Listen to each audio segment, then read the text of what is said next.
The Kybalion. Chapter 1. The Hermetic Philosophy. The lips of wisdom are closed, except to the ears of understanding. The Kybalion. From old Egypt have come the fundamental esoteric and occult teachings which have so strongly influenced the philosophies of all races, nations and peoples, for several thousand years. Egypt, the home of the pyramids and the Sphinx, was the birthplace of the hidden wisdom and mystic teachings. From her secret doctrine all nations have borrowed. India, Persia, Chaldea, Media, China, Japan, Assyria, ancient Greece and Rome, and other ancient countries partook liberally at the feast of knowledge which the hierophants and masters of the land of Isis so freely provided for those who came prepared to partake of the great store of mystic and occult lore which the masterminds of that ancient land had gathered together. In ancient Egypt dwelt the great adepts and masters who have never been surpassed, and who seldom have been equaled, during the centuries that have taken their processional flight since the days of the great Hermes. In Egypt was located the great lodge of lodges of the mystics. At the doors of her temples entered the neophytes who afterward, as hierophants, adepts, and masters, traveled to the four corners of the earth, carrying with them the precious knowledge which they were ready, anxious, and willing to pass on to those who were ready to receive the same. All students of the occult recognize the debt that they owe to these venerable masters of that ancient land. But among these great masters of ancient Egypt there once dwelt one of whom masters hailed as the Master of Masters. This man, if man indeed he was, dwelt in Egypt in the earliest days. He was known as Hermes Trismegistus. He was the father of the occult wisdom, the founder of astrology, the discoverer of alchemy. The details of his life story are lost to history, owing to the lapse of the years, though several of the ancient countries disputed with each other in their claims to the honor of having furnished his birthplace in this thousands of years ago.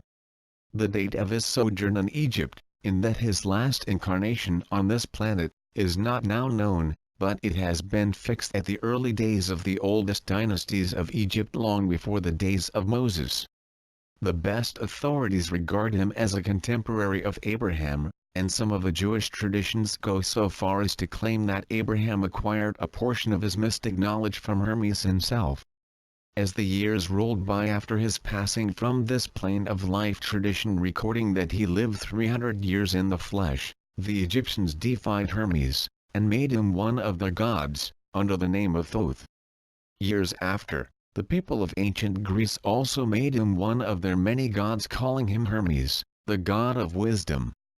The Egyptians revered his memory for many centuries, yes, tens of centuries, calling him the scribe of the gods, and bestowing upon him, distinctively, his ancient title, Trismegistus, which means the thrice great, the great great, the greatest great, etc.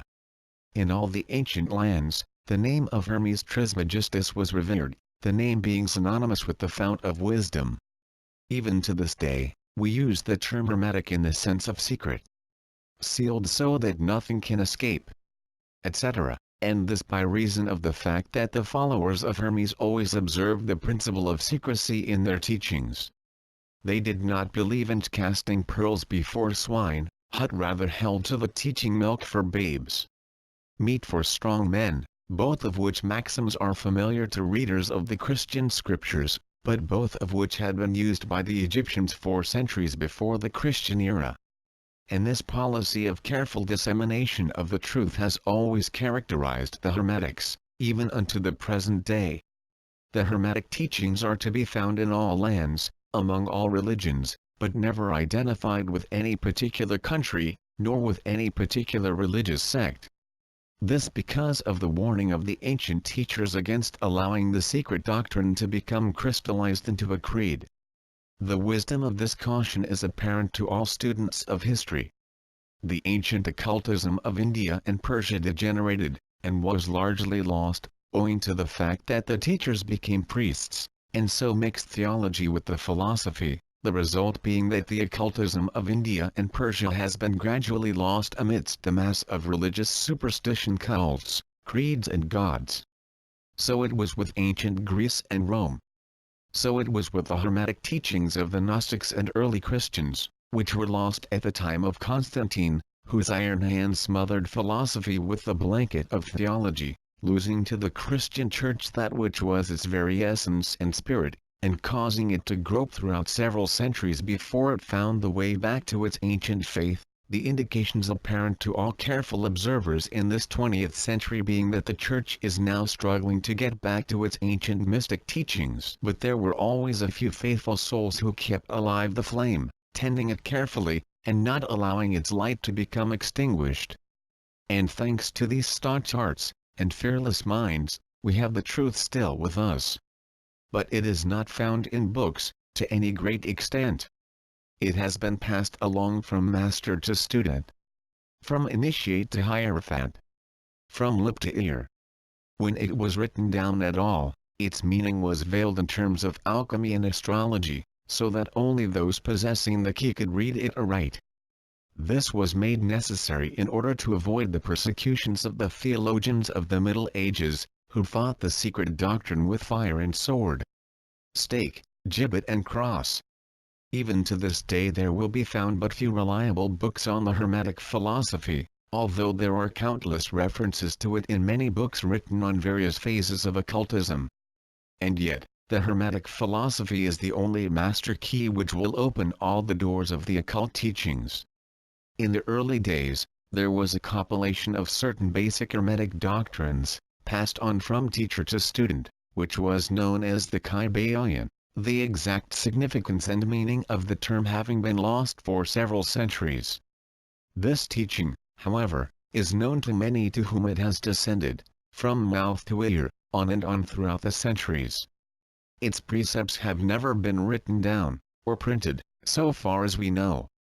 It was merely a collection of maxims, axioms, and precepts, which were non-understandable to outsiders, but which were readily understood by students, after the axioms, maxims, and precepts had been explained and exemplified by the Hermetic initiates to their neophytes. These teachings really constituted the basic principles of the art of Hermetic alchemy, which, contrary to the general belief, dealt in the mastery of mental forces, rather than material elements, the transmutation of one kind of mental vibrations into others, instead of the changing of one kind of metal into another. The legends of the philosopher's stone which would turn base metal into gold, was an allegory relating to Hermetic philosophy, readily understood by all students of true Hermeticism. In this little book, of which this is the first lesson, we invite our students to examine into the Hermetic teachings, as set forth in the Kybalion, and as explained by ourselves, humble students of the teachings, who, while bearing the title of initiates, are still students at the feet of Hermes, the Master. We herein give you many of the maxims, axioms and precepts of the Kybalion, accompanied by explanations and illustrations which we deem likely to render the teachings more easily comprehended by the modern student, particularly as the original text is purposely veiled in obscure terms. The original maxims, axioms, and precepts of the Kybalion are printed herein, in quotation marks, the proper credit being given. Our own work is printed in the regular way, in the body of the work. We trust that the many students to whom we now offer this little work will derive as much benefit from the study of its pages as have the many who have gone on before, treading the same path to mastery throughout the centuries that have passed since the times of Hermes Trismegistus, the Master of Masters, the Great in the words of the Kybalion. Where fall the footsteps of the Master, the ears of those ready for his teaching open wide. The Kybalion. When the ears of the student are ready to hear, then cometh lips to fill them with wisdom. The Kybalion. So that according to the teachings, the passage of this book to those ready for the instruction will attract the attention of such as are prepared to receive the teaching. And, likewise, when the pupil is ready to receive the truth, then will this little book come to him, or her. Such is the law. The Hermetic principle of cause and effect, in its aspect of the law of attraction, will bring lips and ear together, pupil and book in company. So mote it be.